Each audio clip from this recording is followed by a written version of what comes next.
Hello, welcome to CHGO Fire, and did the Chicago Fire just have their best week ever? Stadium news, 2 road wins, 7 goals, and a Tom Barlow hat trick? Does it get any better than this?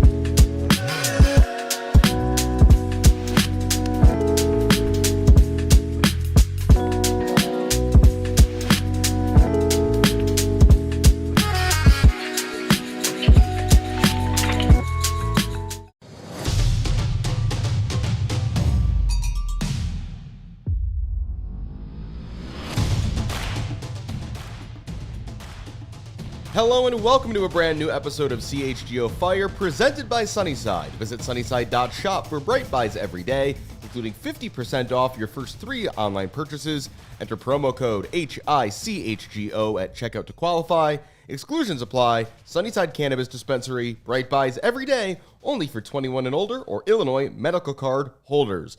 Thanks for joining us live here on YouTube or listening wherever you get your podcasts. I'm Alex Campbell, and I'm thrilled to be joined in studio by radio voice of the Fire as we spin things around from the last time we were in the same room on Saturday night for the Fire's blistering win over DC United. Max Thoma, welcome back to the show and welcome to the studio for the first time. Been a long time coming. Yeah, first off, it's great to be back. It's cool for you and I to have the tables turn from what it was on Saturday night. And I'm not sure, as you kind of alluded to, with the best week possible, especially for the first week of June, I don't know that it could literally get better than what we just saw. So yeah, we've got a lot to get to today. We've got 2 great performances on the road as the Fire continue to be tied for the best road record in MLS with Supporter Shield leading Philadelphia. We've got, the doubleheader coming up this week, Stars and Fire. Lots of good stuff to get to, but we do have to recap some of the other fun stuff that's been going on off the field for the Fire. Of course, last week, the Fire announced that they are building a new stadium downtown at the 78 on the South Branch of the Chicago River, corner of Clark and Roosevelt, for those of you who are visually inclined. If you haven't already, go check out the emergency podcast I did with Kevin Wells of CHGO Cubs and WGN Radio about that last week. Really enjoyed that discussion. You can also go to dearchicago.com. That's the website the club has created with a letter from owner Joe Mansueto and a bunch of other FAQs and details of that sort of thing. But I guess to recap, Max, we should at least kind of touch on the high points. A 22,000 capacity stadium is the plan. There's questions whether that's big enough. Sounds like it's going to be a whole district they're hoping around there. The Riverwalk, for those familiar, is going to be extended all the way south to the 78 where the stadium is.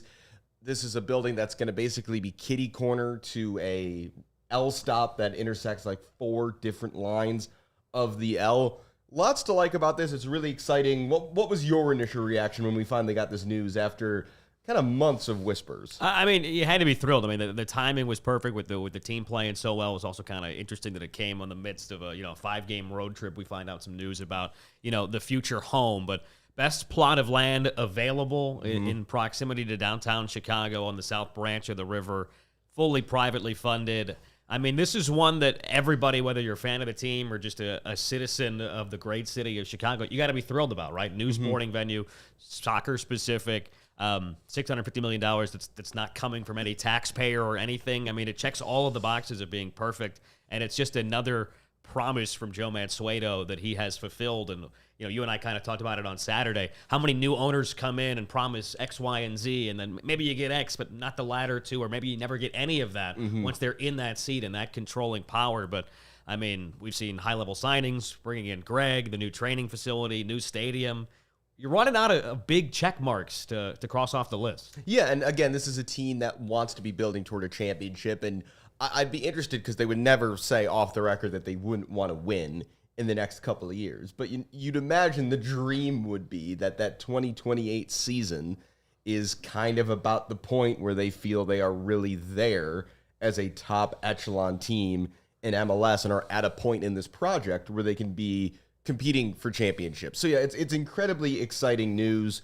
If you see the pictures on the website the club set up, they're clearly from the winter. This is a thing that has been going on for a while. It helps, again, the fact that it's privately financed means you don't have to go between other people, and there's less mediators you got to go through. It's got to be such an expedited process, right? Absolutely. I mean, though nothing's quick building in this city, I think the Fire have probably learned a bit from the promises of stadiums that other Chicago sports teams have made and that then have gone a whole lot of nowhere. And I don't think the Fire wanted to announce anything until they were really, really sure that this was going to happen. They're hoping for shovels in the ground this fall, next spring at the latest. Again, if the training center is anything to go by, the time that elapsed between, hey, we are doing this, and, oh, there's a hole in the ground now, that was not a very long turnaround. So hopefully by the end of the season, there's like some 3D renderings they can put out, and there's some ribbon cutting of some sort that you and I can go out and stare at a big patch of dirt. Would love to. And imagine what's going to be on the dirt in the future. Other big news off the field from the last week, Chris Brady has his first full call-up to the U.S. men's national team. That's a huge milestone for him. It did come as a result of the fact that Columbus's Patrick Schulte was unavailable due to injury. He had to pull out of that squad early. They had actually called in 4 goalkeepers initially. Zach Steffen underwent a small knee procedure this morning, so he's out of camp as well. The only other keepers besides the original ones called in who were on the preliminary roster and thus an option for Mauricio Pochettino were Brady and Diego Cochin, the 18-year-old at Barcelona. So Brady was kind of an obvious pick. Also, the team was training in Chicago last week, so Chris just had to show up to work like a totally normal day and just wear a different outfit and hang out with a different group of guys. So whether he plays or not, noting that if you're watching this live, the U.S. do play Switzerland tonight at 7 p.m. That is down in Nashville. It's a really big moment for Chris, and given how he has played this season, even if he was not one of the first choices, you can't say it's not deserved for him to get this opportunity. I'm already thinking bad thoughts when you say playing down in Nashville. But yeah, I mean, I don't want to say long time coming, but I mean, he has been the defensive stalwart for this side, really ever since, Dason and I started doing the Chicago Fire on the radio just about, a few years ago. It's been Brady in that. You feel like there were a lot of games over the last few years where the Fire have been kept alive and kept in it. And right there towards the end of it, even this year where they have a chance to pounce with a late goal and they're hanging around, grabbing a point on the road or potential to grab 3 at home just because Brady has made some unbelievable stops. And unfortunately, almost for him, you feel like the bar has been set so high for him that you expect him to make those saves time and time and time again. I mean, he's been a wonder to watch. Right, and he's certainly improved also with his feet under Berhalter this year, which I'm sure Pochettino, as the national team coach, loves to see.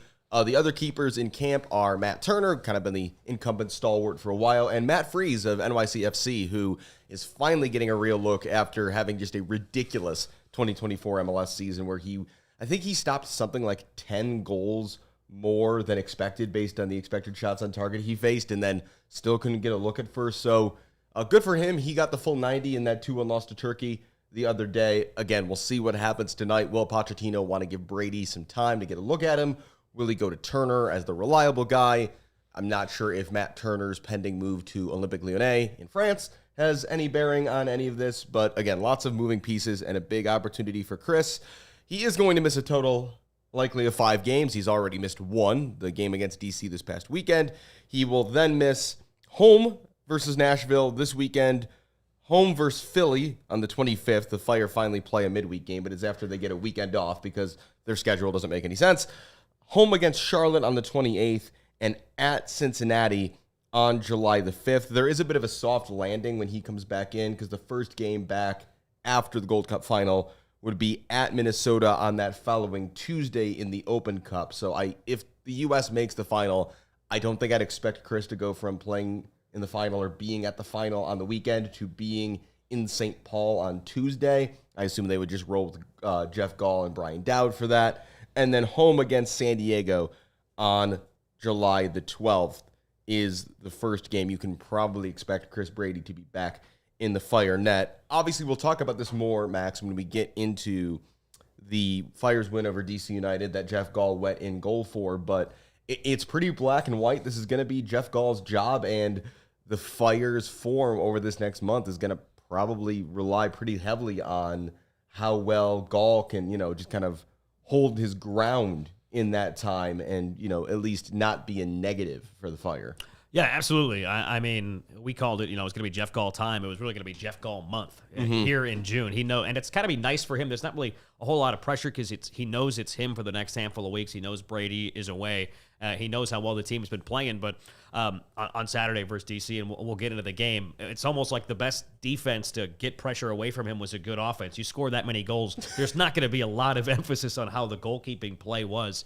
Obviously, he had one calamitous moment, but all in all, that kind of just gets forgotten about when you score 7 goals. So you feel good the way the offense is playing that maybe it'll be them actually and not the back four that takes some pressure off of a goalie who, has the age, he's got the wisdom, but maybe doesn't have the experience out there. And I'm sure he made one mistake that he'll learn a lot from. And, maybe you forget about it, but you got to move on and move in a positive direction after that moment. Yeah, and he could get a lot of goodwill if after the Fire got blown away 7-2 the last time they saw Nashville SC, if he can keep that to a 0 or a 1, even 1 or a 2. Because, again, I think we can expect that game this weekend to be very track meaty, I think is kind of what to expect. Nashville, we assume, are going to try to do the same thing they did last time, which is just pump balls over the top and try to get there. The Fire showed against DC, as we'll talk about, that they are quite adept at might have a lot of that on both sides. Yeah, so I think we might see a lot of running back and forth from one end of Soldier Field to the other. We will get to the games the Fire have played over the last week or so, but first, a word from one of the folks who makes this show possible. Making money moves should be easy, and that's why there's Cash App. It's fast, safe, and honestly just way more personalized than the other apps that are out there. No extra hoops to jump through, no extra stress. All of the tools are right there to help you cash in. Plus, sending money with Cash App actually feels safe. They look out for you. If something seems sketchy, or they see you might be sending money to a potential scammer, they'll warn you and make you think twice before you hit send. It's like a personal bodyguard for your cash. You can even spice up your payments with custom text, stamps, and backgrounds, because why should paying your friend for brunch be so boring? For whatever insane reason you don't already have Cash App, you should just download it from your phone's app store today, sign up, and enter code CHGOFIRE, that's CHGOFIRE, in your profile, send $5 to a friend, and you'll get $10 just for getting started. Thank you to Cash App for being a sponsor of CHGO Fire. As we move on, Max, to the soccer, we'll go in chronological order, and we'll start with the game that was very fun, but probably got overshadowed a little bit over the last week. Orlando City 1, Chicago Fire 3. We'll probably spend less time on this one, but it's another win on the road for the Fire, and they make up for that very weird 0-0 draw at home a few weeks ago in the game Chris Brady got sent off. We'll break it down, but all in all, this was a really impressive 90-minute performance from the Fire. Yeah, absolutely. I mean, in the first half hour, the way that they jumped out and got out to that kind of an extensive lead, we knew this game was going to look different and feel very different than their meeting that was only a few weeks prior because of, the red card that came early on, just about halfway through, a little past the halfway point of the first half from Brady that really just changed everything. But this one, I mean, obviously you get the fluky first goal, and then you kind of able to build off that. 2 goals that came in the blink of an eye. The TV broadcast, they almost missed the second one right. from Cuypers because it just came so quick. But, they hadn't beaten them. It was 8 straight without a win against Orlando. It's a team, every time we play them, each year, twice, you have that down in the notes. Hey, the last time we beat them, it was not recent. No. And Orlando has kind of thrashed us a few times. You think about when we came out in the different formation at Soldier Field at home last year, and it was just really ugly right out of the chute. It was like a Murphy's Law type of first 15 minutes. And this time was anything but to see the Fire do that against a really high-caliber side who was, in the Eastern Conference Finals a year ago, in their place at Central Florida, and just really set the tone early. And they did enough in that first 35 minutes that really stressful, next maybe 50 minutes, especially the second half, didn't really materialize anything much of a comeback outside of a deflected goal. Yeah, right. I mean, you get the 4th-minute goal on a just Pedro Galese howler. Zinkernagle with a speculative shot from the top of the area. He had a laugh about it in the post-game press conference. You had to. Afterwards, yeah. It just goes right through Galese's hands. The Fire don't get breaks like that a whole lot, so you will take that. And then, you get the Hugo Cuypers show, 31st and 32nd minutes. Takes him up to 10 goals for the season, matching his total from last year already. Just another one of those little notes that's a great sign of how things are trending in the right direction. That also took him up to 6 road goals on the season, which led MLS at the time. Both assists from Zinkernagle, including on the last one, Cuypers just with a great nutmeg to just cut that back through the defense. Orlando's defense was not good on either of these plays, but again, it's something we've seen from Cuypers and this team in general this season is when they are offered the opportunity to capitalize on a mistake from the opponent, they are much more ruthless this season than they've been in the past. Yeah, and there's a level with these top three of Bamba and Cuypers and Zinkernagel to let it fly from distance. I mean, it was 2 years ago we were talking about how many months was it into the year until the team got a goal from outside the 18. Now it feels like Zink is involved in one outside the 18, whether it's him assisting or him shooting in just about every match, especially on the road. But, that first Cuypers goal kind of felt like a little 2024 action. It's a ball in wide from Zinkernagel one time. Kind of just got lost in the muck between two defenders, and nobody really marked him. And then that second one felt like, hey, this is the Cuypers we've seen in 2025, where he can go take a guy one-on-one. All three of those guys can, but gets a nice ball up top from Zinkernagel. Just a one little touch inside, gets a little bit of space, and from there, basically was able to just pass it beyond Gillespie. But, yeah, you mentioned, able to take advantage of an early mistake and add on, which felt like something that, in years past, maybe you get that early goal, but all of a sudden you're on your back foot for a long time. Able to add to the lead makes it so much easier to see things out. We've seen that a lot here in 2025. Yeah, and then Orlando get their one goal just a couple minutes after Cuypers' second. It's Alex Freeman getting credit, and it's not really anybody's fault. It's a header off a corner. It takes a deflection on its way to Brady. He doesn't really have any chance. The rest of the match, though, you kind of noted this, Max. It was another example of the Fire's ability this season to just kill off a game. Orlando had some of the same problems that they had at Soldier Field, which is, for whatever reason, they can't hit the broadside of a barn when they're shooting at the Fire's goal for whatever reason. But no, the Fire had a good game the rest of the way. Chris Brady made a couple of big saves. Christopher Cupps was excellent. If you think back several weeks, his first ever start was that game against Orlando, and he had some culpability in the red card to Chris Brady as Duncan McGuire got in behind, but Cupps was great. Brian Gutierrez suspended for this game, which meant that Sergio Orejel was probably the most advanced of the three midfielders, so it's a more defensive midfield group, but that really gave Andrew Gutman license to get forward, which we know that's where he loves to be on the field, is just bombing down that left touch line, getting into the attack. Again, lots of good stuff to take from this game. And anything else for you that was particularly notable?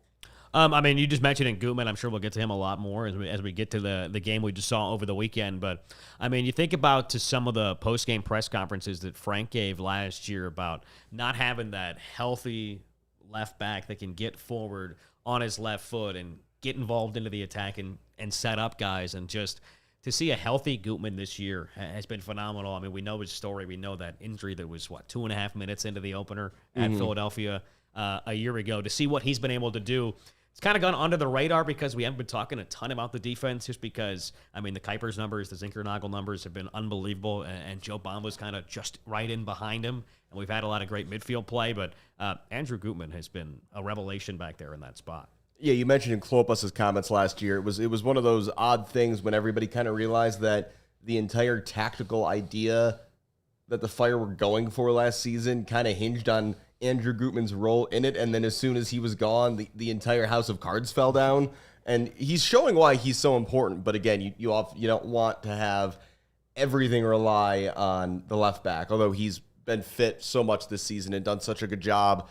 We'll get to the DC game here next. He got a bit of a rest toward the end of that one, which is, we've seen that a couple times now, late in games, when if Berhalter feels like the Fire have things sewn up, he'll get Gutman out of there maybe a little bit to try to give him, just give him a few minutes. And so, yeah, I think, Gutman's been awesome. As he goes, the Fire go to a degree, and as we'll get into, maybe he should be getting some MLS All-Star love, because he's been really, really good. Before we get to the DC game and the touchdown of goals the Fire scored, another thank you to this show's presenting sponsor. That is Sunnyside. Sunnyside Cannabis Dispensary, your home for judgment-free cannabis shopping, and it's a place where all kinds of visitors are welcome to explore, discover, and purchase a wide array of high-quality products. They've got everything you need to elevate your summer. They are a one-stop shop with their expertly curated menu, over 100 strains to choose from, and easy online ordering and in-store pickup. It is Illinois' favorite cannabis dispensary. They're here in the city in Wrigleyville and River North, or if you're out elsewhere in Illinois, they have locations in Champaign, South Beloit, and more. If you're someone who's just starting out, they have expert guidance and brands they know you'll love, like Good News and Mindy's. Or if you're a pro, they've got you covered with those over 100 strains on the menu and new ones added daily. For existing users, you can use promo code CHGO50, that's CHGO50, for 50% off one Cresco Labs branded item. But whether you're new or existing as a customer, you should visit sunnyside.shop for Bright Buys every day, including 50% off your first 3 online purchases when you enter promo code HICHGO at checkout. Exclusions apply. Sunnyside Cannabis Dispensary, Bright Buys every day, only for 21 and over or Illinois medical card holders. All right, Max, let's get to the fun stuff. Chicago Fire 7, DC United 1. Where the hell did this come from? This was wild. It was incredible given the combination of the games that had just elapsed, right? Because you felt like we were playing really well at Yankee Stadium, despite what that field, overall in a general looked like. But then obviously you go a man down, and what the rest of that, hour looked like, where you give up 3 goals. Then you go on the road to Orlando and play the way that we did for so long. And then this one comes out. We talked about it on the pre-match show on the radio. It was going to be a battle of the benches, given that, how many guys, 6 starters missing for DC United. But nobody could have foreseen this. You got Highway Selassie making his first start of the year. You got Tom Barlow making his first start of the year. Those guys are used to being out there together, just kind of in the last quarter hour or 20 minutes of a game, depending on how it's unfolding. But this was just wondrous from the gate, and just an incredible sight to see. And you really did feel like, and I think it was one of the first things that Greg brought up in the post-game presser, revenge must have been at the forefront of the mind, given the way that home opener ended. Greg's first ever game at Soldier Field as the man at the helm. You get the bike kick from Merle right at the death. It's the last touch. It's a 2-2 draw, coming off that tough loss at Columbus, too, to start the season. So from the jump, it just felt like the Fire were immensely better and really just tactically well more organized than what we saw from DC. Yeah, I mean, both teams were missing a lot. We've actually, for the folks watching on YouTube, I think we might have a graphical list of everybody who was absent, but it was just a crazy, extensive situation. I mean, some of it's really cool, like guys playing in, the Gold Cup or World Cup qualifiers. Some of it's kind of silly but important, like youth national teams. Also, a lot of injuries, including Hugo Cuypers, which we'll talk about that. That was a surprise. We think he must have picked up a knock at training on Friday, because he was the player speaker on Thursday at the Match Day -2 presser, and all seemed good there. But for those of you just listening, notably for the Fire, no Brady, no Cups. He was with the U17s. Cuypers out injured. Jay Davila out not due to injury. Omari Glasgow playing in World Cup qualifiers with Guyana. And Sergio Orejel in camp with the US U20s. And then a very quick rundown of the DC United team, who were absolutely gutted. Christian Benteke still injured. Boris Enow international duty. Christian Fletcher was with Orejel with the U20s. Aaron Herrera with Guatemala. Jackson Hopkins is injured. Kim Jung Hong is injured. Lucas McNaughton is injured. Joao Peglo is injured. Matty Peltola is on international duty with Finland. And Kai Rowells is on international duty with Australia. You mentioned that, tactically it wasn't close. We see the Fire, again, you see the system, you see the pegs being put into holes, versus DC. They had switched their tactics a couple months ago now. They got hammered by San Jose 6-1, and they switched from a back 4 to a back 3. Things had gotten a lot better since. They tried to go back to the back 4 with a totally makeshift team, and it was just a total disaster, as we'll get into. As for the Fire, kind of a weird lineup, like you said. Jeff Gall in goal. Jonathan Dean. Omar Gonzalez makes his first start with the Fire. Jack Elliott, Andrew Gutman, Romani Kouame, and Kellen Acosta back from the dead in a double pivot, with Marin Haile Selassie making his first start. Philip Zinkernagel as a 10. Joe Bamba in support of Tom Barlow. Also, Vitaly Hailut and Jason Shukaluk, forwards, were called up from Fire 2. But before we get into the goals, weird Fire lineup, but the Fire were great. We're going to talk about how great they were, but man, were DC United really, really bad. Yeah, I mean, it was a combination of one team with both teams with a lot of change of personnel, and for DC, it just looked like it was a disjointed effort from the start. Helter-skelter, never really got it going. Felt like they had way too much width at times, and then when they lost the ball, the Fire pretty much just had pockets and acres of space for Gutman to dribble a few times, look up, and just pick out somebody. Mm-hmm. And when I say pick out somebody, you had plenty of options available. It felt like making vertical runs, and it didn't really matter who you found, because everybody was in good goal-scoring form. But yeah, I mean, it was wild. And then Kouame obviously doesn't even last, a touch past the first goal, and you're already on a day where both benches are short, having to go back to the bench again. And, Pineda was also out with the suspension. And yeah, I mean, Nobody could have predicted what had just ensued, especially considering that it was only a month ago when the Fire gave up 7 on the road. Right, yeah. So it starts with, you just mentioned a part of it, the first goal in the 8th minute from Marin Haile Selassie. Bamba wins the ball back in the counter press, then gets absolutely cleaned out. The ball falls to Kouame. He finds Jonathan Dean. It's an easy square ball. Marin, easy finish, bottom corner, 1-0. The bad news is that as Kouame hit the pass before the assist, he pulled something in his leg. We don't know what. He is subbed out for Sam Williams. The Fire are not in an injury crisis anymore, I think it's fair to say. 1, this still sucks.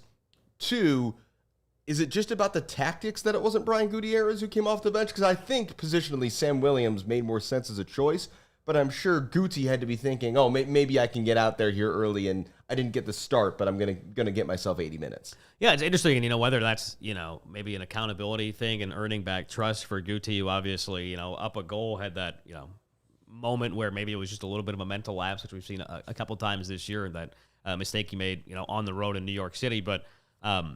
Yeah, for Kouame to go down, and it was funny the way, I don't want to say funny maybe, but just we thought it was Bamba that was down because he had just been cleaned out. And then you're focused on the pass from Dean, which could not have been easier. Somehow they had everybody back, but just right in a pocket of space, kind of like the Cuypers' first goal versus Orlando. It's just somehow nobody picks up Haile Selassie. For a guy making his first start, not going to get much easier than passing in with your favorite foot into the back of the net. But yeah, it's Kouame that goes down. You never like a non-contact injury, and it wasn't like there was anything crazy in that. It's a pretty simple ball from his left foot out wide to Dean. He pulls up, and then there's question marks. They go with Williams, not with Guti, and I mean, it's not like you can look back at it and say that was a mistake of a decision either, right? I mean, yeah, because I think Sam Williams had a really solid performance. Pretty clearly the plan, no matter what happened, was that it was going to be a double pivot. It was, okay, we're going to move Zinkernagel into we'll call it a 10 roll, but we're going to attack with 4. And Acosta and Kouame's job was going to be to sit back, give Elliott and Omar some help, and just be solid and not let anything get through. And Sam Williams certainly was comfortable being told, "Hey, go sit in front of the back line, help recycle possession if you need to." And Sam went out there and did a job. So credit to him. Lead doubles in the 24th minute. Jonathan Bamba gets on the board. This is the first of a couple very similar looking goals. Gutman has lots of room on the ball. He passes to Zinkernagel, who turns, plays the ball through. Bamba runs onto it in the clear. It's a nice left-footed finish. At this point, I think we were just marveling at how easy the Fire were making this look as they went up 2-0. Yeah, this one is, I mean, where do you start with DC? Because this starts with Gall, and it's just Gall to Elliott to Gutman. There's nobody marking Gutman at all. And then it's just a simple up, back, and through. And it almost looked like it was happening in slow motion. It's not like any of those passes were hit with a ton of pace outside of Gutman's forward. And then Bamba's in. We know his speed. We know his burst. That's what he's out there to do, to get in behind guys. And then it was just always it wound up being a pretty tight angle. And he still just clinical finish. And from there, you knew that the Fire were going to score more goals because there was just so much openness and so many holes in this DC back line that after every goal, you saw the center back tandem just looking at each other like, what are we doing? How are you not picking him up?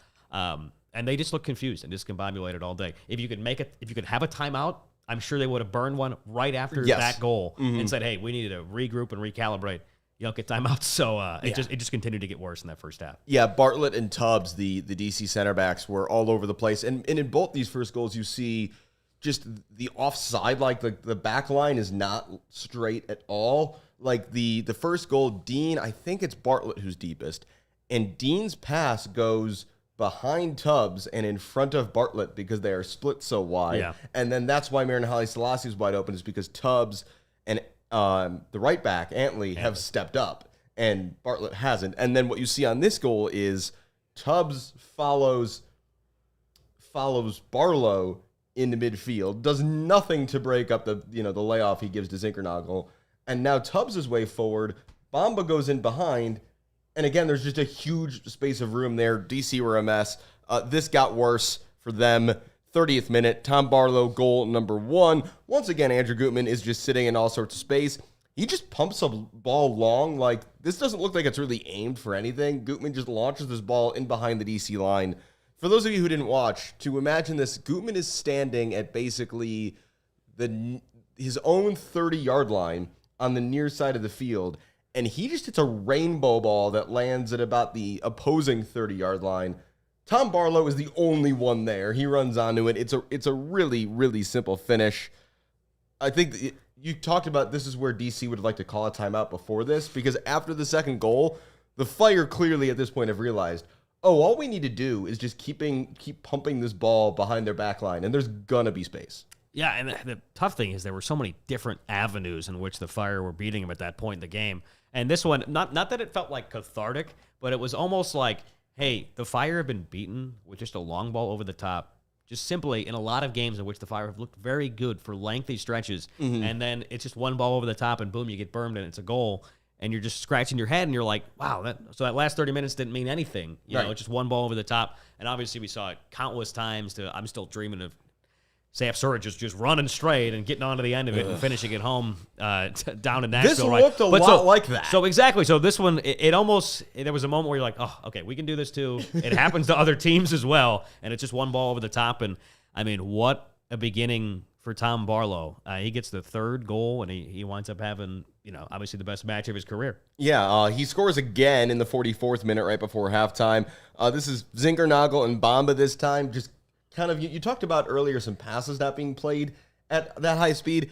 These guys aren't running that fast at this point. They're kind of in a what I'll call like a strong jog, getting forward together. Bamba does a great job to keep himself on side because, once again, Lucas Bartlett is 5 yards deeper than anybody else in a black shirt, and so Bamba just kind of pulls up, makes sure he's on side, then he's got all the space in the world.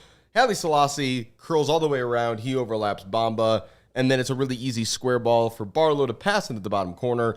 It's 4-0 before the halftime whistle. This game is over. It's almost another shot that is more of a pass, like Haile Selassie's first that broke the seal, because it's just so easy, it's so clinical, and it's at this point where it just didn't feel like a fair fight. It just felt like DC was clearly missing those six guys.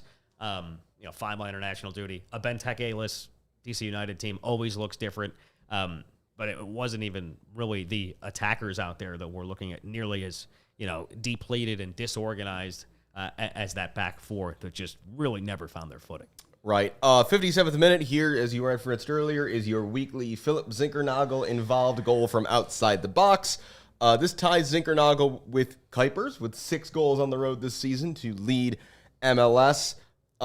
He loses the ball initially. Yeah, where did this come from? I mean, in a 4-0 game, like, Zinkernagel then sprints. This is the hardest sprint anybody gave all night. He sprints. He wins the ball back. It's a quick give and go with Gutman.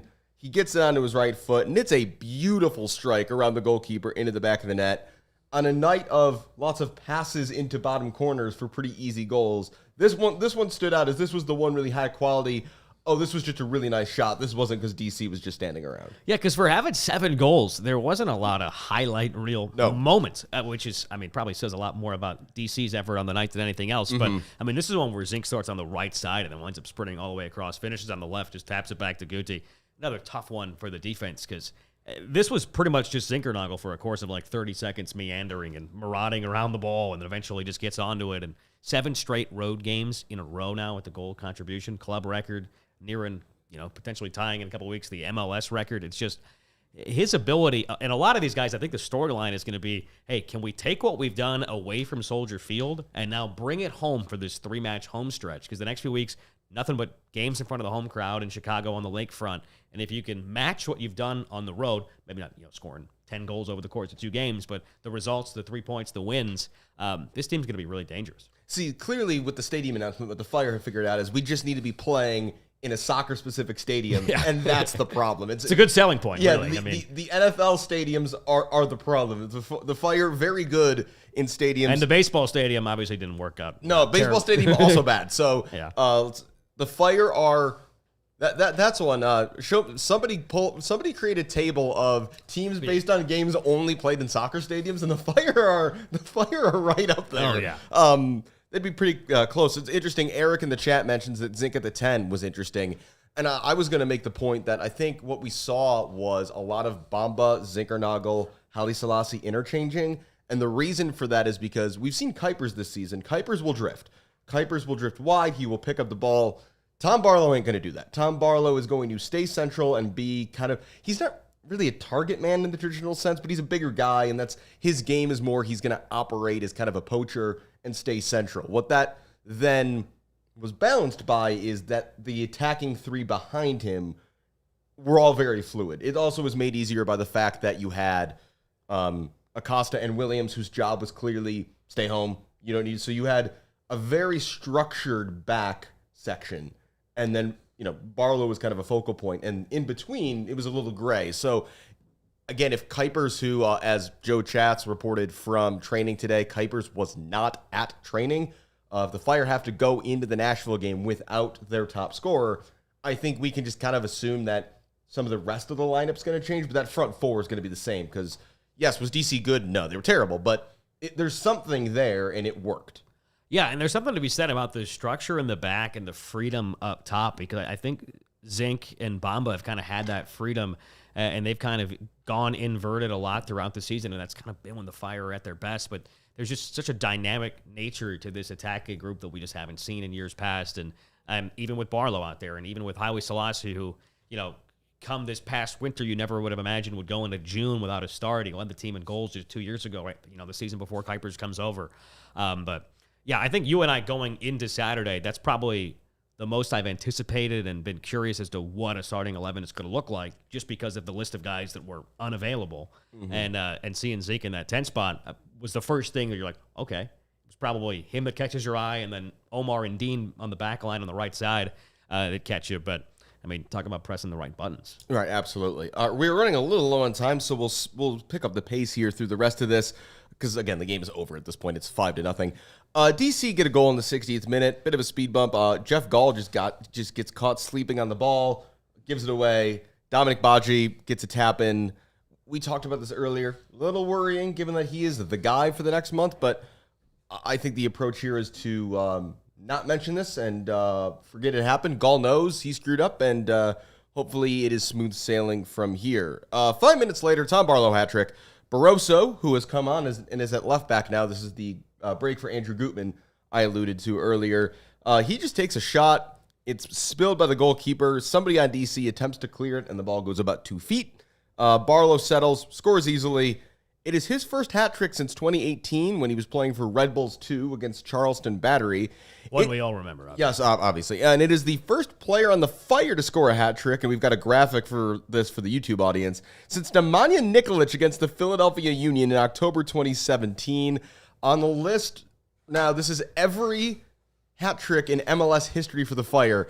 It's not as many as you would hope or think for a team that has been around this long. Ante Razov in 2000 and 2002, Damani Ralph in 2004, Nate Jacqua, who I never heard of before making this list, in 2005, Chris Rolfe in 2008, Marco Papa in 2011, Harry Shipp in 2014. There was actually 2 hat tricks in that game. The Fire lost 4-3 because somebody in the other team had a hat trick.